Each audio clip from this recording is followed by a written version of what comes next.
So let's look now at where Canada stands in terms of unemployment. What you see in front of you here is the unemployment rate of youth, and this is from 2013. If we look at Canada's youth, and you'll think back to when we were looking at labor, back in one of the early levels, we were looking at youth unemployment. And what we find with youth unemployment is, of course, that it's higher than it is for the rest of the population, because youth have less skills, less experience on the job, and so they're less likely to be hired, higher unemployment rate. Well, how does the unemployment rate for youth in Canada compare to the rest of the world? Well, the unemployment rate in Canada has hovered around 13-14% over the last couple of years. It's dropped a bit, but it's just over 12% now. And so you can start to see how that compares with other countries. Notice the youth unemployment rate in Greece is 61.5%, in Spain 56%, Portugal 36.8%. It becomes very problematic for countries when the youth unemployment is extremely high. This can lead towards a lot of protests, unrest, because this is the up-and-coming generation looking for work and experience, and if they can't get it, either because the older generations aren't retiring or because the economy's not doing very well, and so there's no new jobs or existing jobs available, then it starts to create political turmoil within the country. And so you'll notice that those countries that have those high youth unemployments have also seen protests, have seen marches, and have seen some uprisings. Well, let's look at the unemployment rate for everyone. So we can see here what's happening with the unemployment rate by province. And you'll notice that for the country as a whole, the unemployment rate has been falling over the almost last decade, except for this uptick we see here in 14 and 15. And essentially, the Canadian economy experienced a bit of recession in 14 and 15, which we saw in the economic growth discussion, where we saw that negative economic growth, and that's unemployment rate is going up as well as the economy is contracting. Well, we can look at the unemployment rate in each province, and so you'll see that Newfoundland has the highest unemployment rate, and right now BC has the lowest.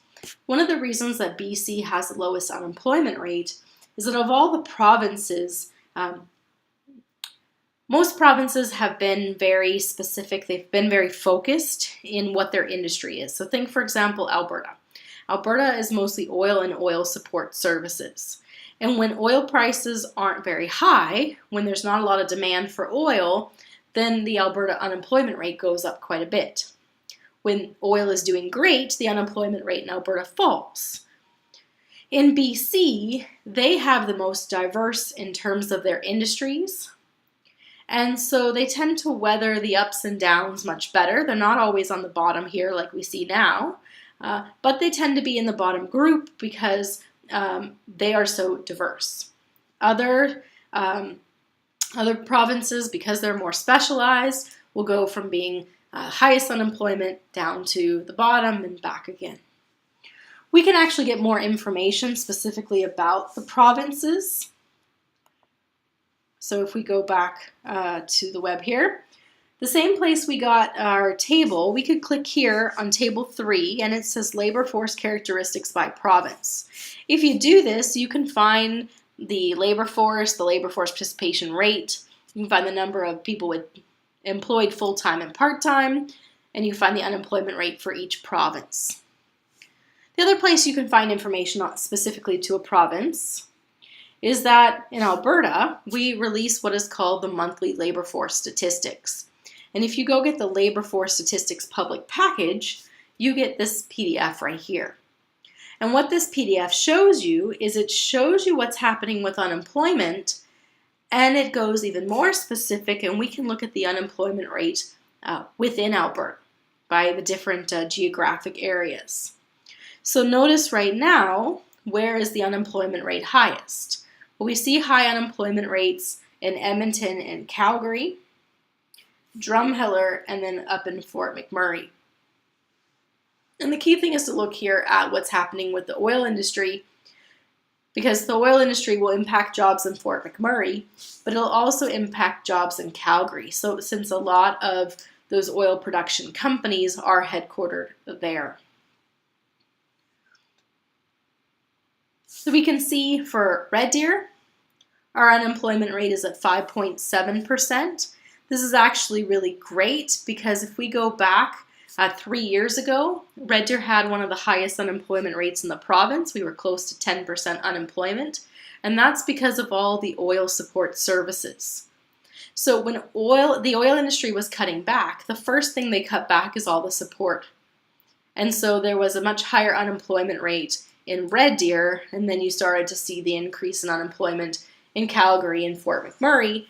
And now, interestingly, you see that Red Deer has one of the lowest unemployment rates in Alberta after Medicine Hat, Lethbridge area.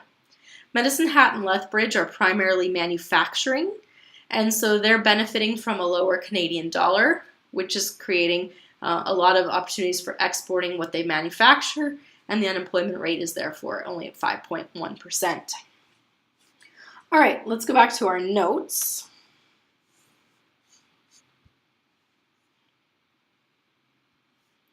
And so we can compare what's happening with the unemployment rate in Calgary to what's happening in other countries. And we talked earlier this semester about Zimbabwe and some of the challenges they've had.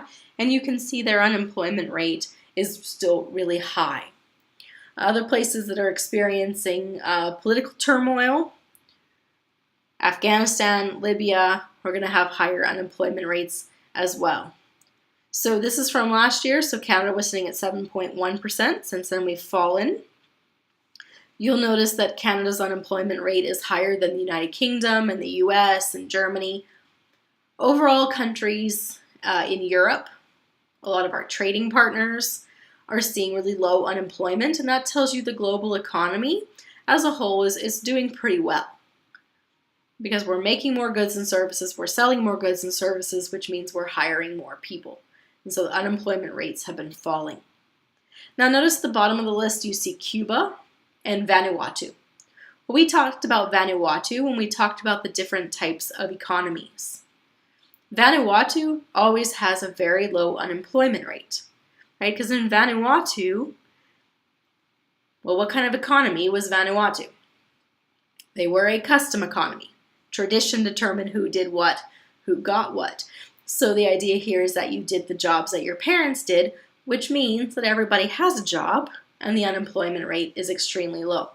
It's primarily jobs in fishing and in agriculture. Cuba and countries that are traditionally a bit more command economies, their priorities are to create jobs for their population, and they tend to have lower unemployment rates as well. So who are the unemployed when we're looking at Canada?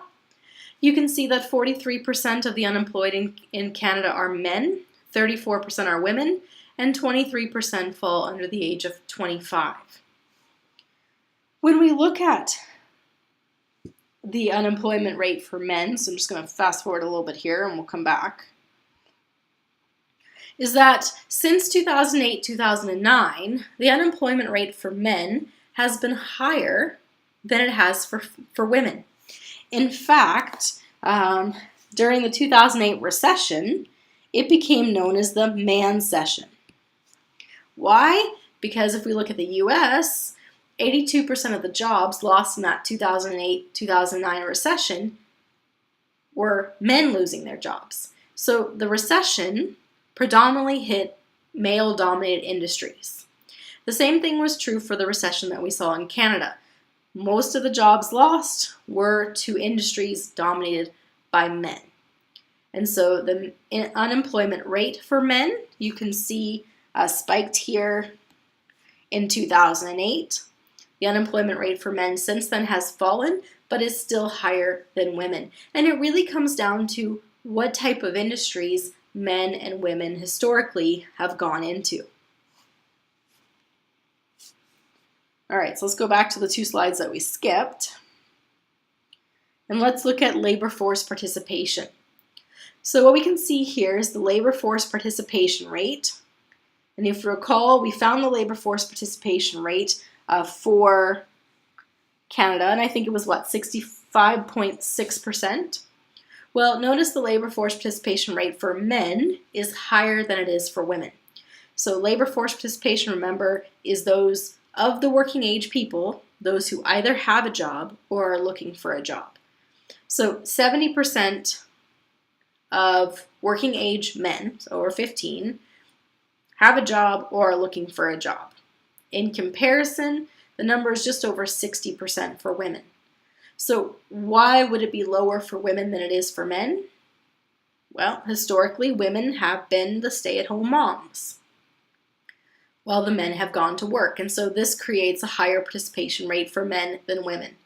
But notice that over time it's fallen a bit for men, and that's because there are more men who are staying at home. And for women, it's increased as more women go to work. When we break down the workforce, it's almost half and half. 52.3% of those who are working are men, and 47.7% of those who are working are women. And notice in the last decade, there's essentially been no change to that breakdown.